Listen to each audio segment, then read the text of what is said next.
Hey everyone, welcome back to my channel. I'm so happy to see you again.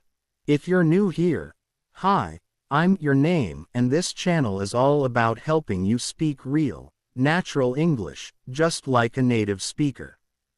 Today's video is one of my absolute favorites because we're talking about something that makes your English sound alive, fun, and totally authentic: idioms and slang. Now, before we dive in, let's be real for a second. You can study grammar and vocabulary all day long, but when you actually talk to Americans, whether it's in person, watching TV, or chatting online, you'll quickly realize we use tons of expressions that don't always make literal sense. Someone might say, "I'm feeling under the weather," or, "that test was a piece of cake," and if you translate those word for word, you'll be completely lost. But don't worry, that's exactly what I'm here to help you with. In this video, we're going to go over more than 50 essential American English idioms and slang expressions that you absolutely need to know if you want to sound natural and confident. These are expressions you'll hear in everyday conversations, in the office, at school, in movies, in songs, and even on social media. So whether you're learning English for work, travel, or just because you love it, this lesson is going to take your speaking skills to the next level. Let me start with something that might surprise you. Idioms are not just for native speakers. In fact, using idioms is one of the best ways to show that you understand the culture behind the language. Because English, especially American English, isn't just about vocabulary and grammar. It's about rhythm, tone, attitude, and connection.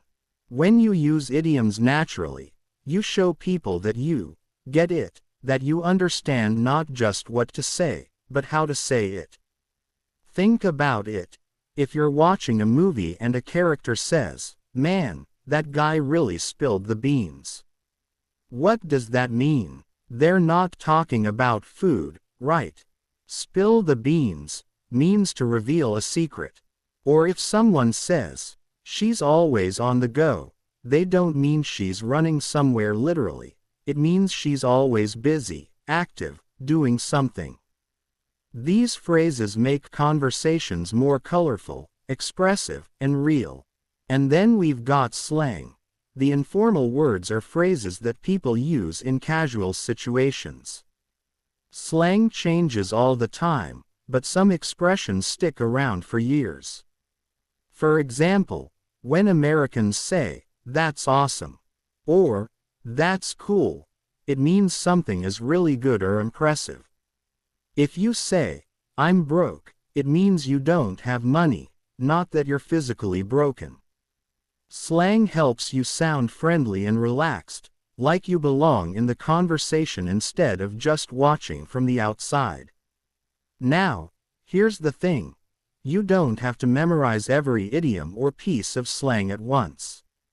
That's not the goal. The goal is to understand them and start noticing how native speakers use them in real life. You'll hear them in movies like Friends, The Office, or How I Met Your Mother, and you'll see them all over TikTok and Instagram. Once you recognize them, you can start using them naturally in your own conversations. Let me give you a quick example. Imagine your friend invites you to go hiking this weekend, but you're not sure if you'll have time. You could say, "I'm not sure yet," or you could sound more natural and say, "I'll play it by ear." That idiom means you'll decide what to do as things happen, without planning too much in advance. See how much more natural and conversational that sounds. That's the kind of difference idioms and slang make. They transform your English from textbook to real life. And that's why I'm so excited about this lesson. We're not just going to list idioms and definitions, no way. We're going to learn them with real examples, pronunciation tips, and some fun practice sentences you can try yourself. So, Grab a notebook, get comfortable, and make sure to listen carefully. You might even want to repeat some of the idioms out loud with me, because the more you say them, the more natural they'll feel. And remember, don't worry about making mistakes. Every native speaker uses idioms differently, and the best way to master them is through practice and exposure. Alright, I think that's enough of an intro. I can't wait to share these idioms and slang expressions with you. Whether you're chatting with friends, watching movies, or just trying to sound a little more local, these phrases are going to help you fit right in. So, let's get started and learn how to speak like a real American.